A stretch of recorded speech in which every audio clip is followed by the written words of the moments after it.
It's appropriate that this week's What's Your Story is about persistence.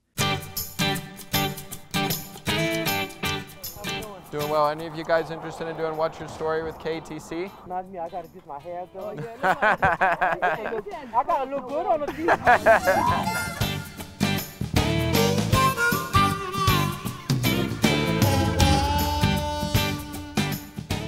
Because despite a picture-perfect day, there was absolutely no one interested. And the second day was decidedly not quite as perfect. So seeking shelter in the first place that looked like it might have a good story, we found ourselves sitting in a dry office with Michael Fruge. My brother and I both grew up right here on this farm in Branch, and we grew up driving tractors and working on equipment. Michael's been in the farming business most of his life, even if for a little while he didn't think that that would be the case. But there were people going to Washington, D.C. on tractors, and farmers were going out of business across the country, so it was a pretty bad time to be thinking about farming.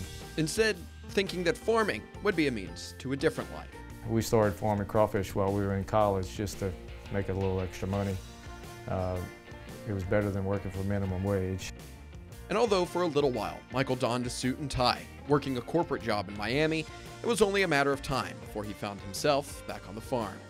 I came back and we got real serious about it, started trying to expand the farm and really focusing on making a living crawfish farming. As the popularity of crawfish grew, so did Fruge Farms, eventually expanding into a seafood company to help out during the crawfish off-season. That's a tough business. We nearly went out of business in the middle of that. A friend of mine told me one time, seafood business is like somebody hand you a stick of lit dynamite and you gotta sell it before it blows up. Which is where lessons of persistence started to pay off. The seafood business eventually righted itself, but the ghosts of growing up in the 1970s still lingered.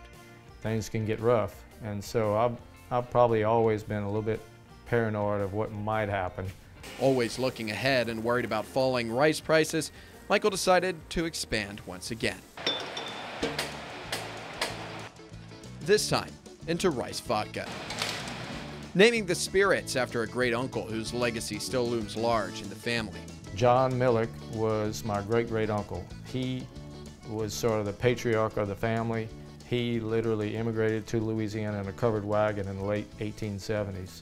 Uncle John grew the first rice on our farm. And from there, he plans to make a whiskey, made right here in Louisiana from our favorite grain. Really the main thing I set out to do, just because I like it and wanted to see if I could do it. And we've got it resting in barrels as we speak. But while the whiskey in barrels sits quietly, Michael refuses to.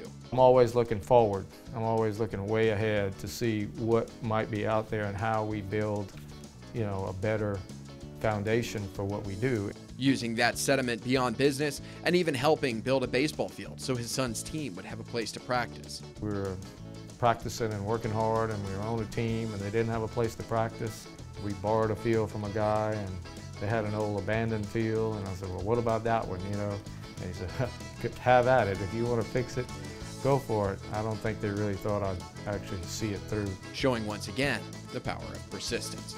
So while there was a break in the rain, we had Michael send us back to St. Landry Parish. In Branch, I'm Daniel Phillips, KATC TV3.